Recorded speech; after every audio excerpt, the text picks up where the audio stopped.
Hello, જય શ્રી રામ. તમને હું એક આધ્યાત્મિક જીવનનો અનુભવ કરાવું તો તમે બ્લોગમાં અંત સુધી બન્યા રહેજો. સૌથી પહેલાં આપણું કામ સવારે ઉઠીને ગરમ પાણી પીવાનું. તો દોસ્તો, મેં ગરમ પાણી પી લીધું છે. આપણે સરસ મજાનું નાહી લીધું છે અને આ છે આપણું નવું મંદિર. તો પહેલાં આપણે પૂજા કરી દઈએ.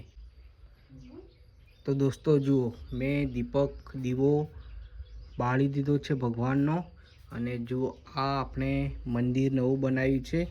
અંદરથી અહીંયા લઈ આવ્યો છું, કારણ કે તમને પછી કહું કે હું આ મંદિર અંદરથી બહાર કેમ લાવ્યો છું. તો દોસ્તો, આ મંદિર હું ઘરમાંથી બહાર એટલા માટે લાવ્યો છું કે અહીંયા આપણે એક નાની શોર્ટ મૂવી બનાવવાની છે. પૂજા કરી લીધી છે તો વ્લોગમાં બન્યા રહેજો, એટલે હું તમને બતાવીશ કે આધ્યાત્મિક જીવન કેવું હોય છે. તો આપણે તુલસી માતા માટે 2 અગરબત્તી જલાવીએ.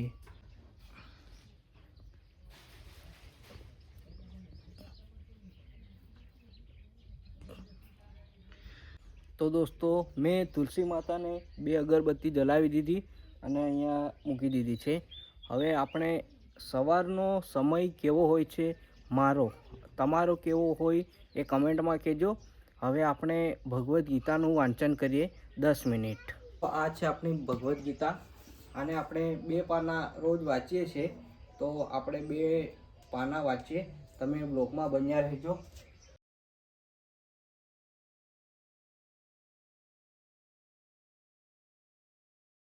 પૂજા કરી દીધી. હવે સૂર્ય ભગવાનને જળ અર્પણ કરી દઈએ. સૂર્ય ભગવાનને જળ પણ અર્પણ કરી દીધું. હવે આવી રીતે સવારનો સમય જતો હોય છે આધ્યાત્મિક રીતે. આધ્યાત્મિક જીવન એટલે બસ એક સાદું જીવન, એટલે કે નેગેટિવ જે નકારાત્મકતા આપણા જીવનમાં આડી અવળી અને ખરાબ ટેવોથી જે જીવનમાં આપણને અસર કરે છે, નકારાત્મક ઉર્જા જે આપણા જીવનમાં અસર કરે છે, એનાથી આપણે દૂર થઈ અને એક સકારાત્મક શક્તિઓને આપણા તરફ ખેંચવાની પ્રક્રિયા એટલે આધ્યાત્મિક જીવન કહેવાય છે.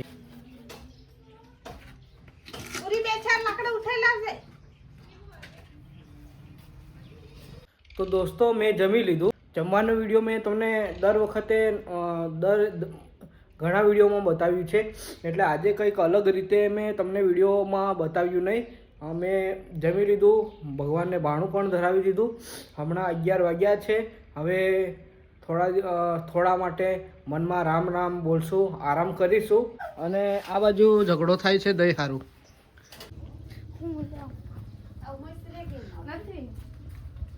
દહીં લાવી પૂરી અનાર.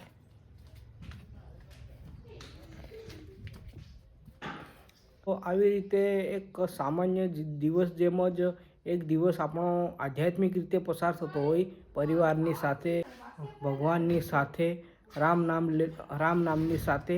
બસ આ જ એક સાદું જીવન, એ જ એક આધ્યાત્મિક જીવન કહેવાય છે. ખૂબ તાપ હવે લાગવા માંડ્યો છે.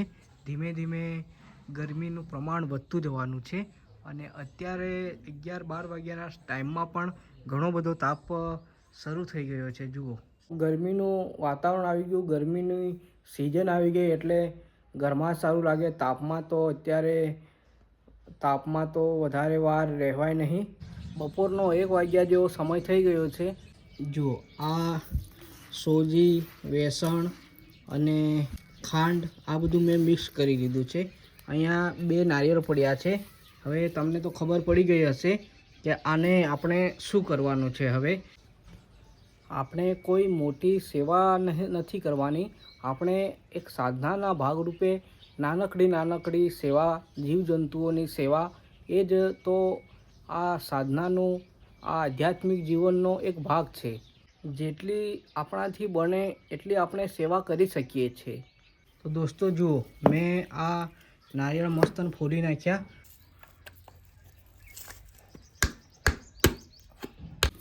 આ મેં નારિયેળમાં હોલ પાડી દીધા છે.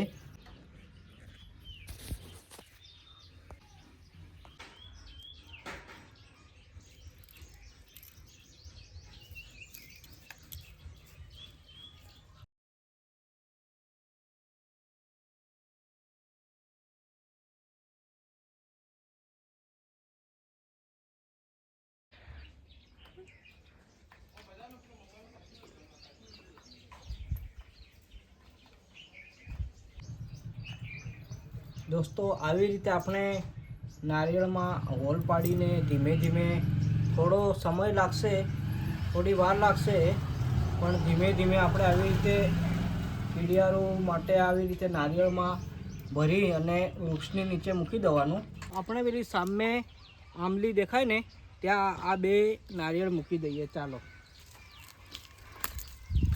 આપણે આ આંબલી પાસે આવી ગયા છે અને હવે આપણે એક આંબલીના એક નારિયેળ અહીંયા મૂકી દઈએ અને એક નારિયેળ અહીંયા મૂકી દઈએ, જેથી બધી કીડીઓ. તો દોસ્તો આપણે અહીંયા બધું 2 નારિયેળ મૂકી દીધા છે. તો દોસ્તો આજનું આ કાર્ય, રોજનું મારું કાર્ય આવું જ હોય છે, પણ આજે મેં તમને આવા નાનક વિડીયોમાં, ફૂલ વિડીયોમાં મેં આજે તમને બતાવું છું. તો દોસ્તો તમને મારા આવા નાના કાર્ય ગમતા હોય તો મારી ચેનલ સબસ્ક્રાઈબ કરવાનું ભૂલતા નહીં અને લાઈક કરી અને કમેન્ટમાં જય શ્રી રામ પણ લખજો.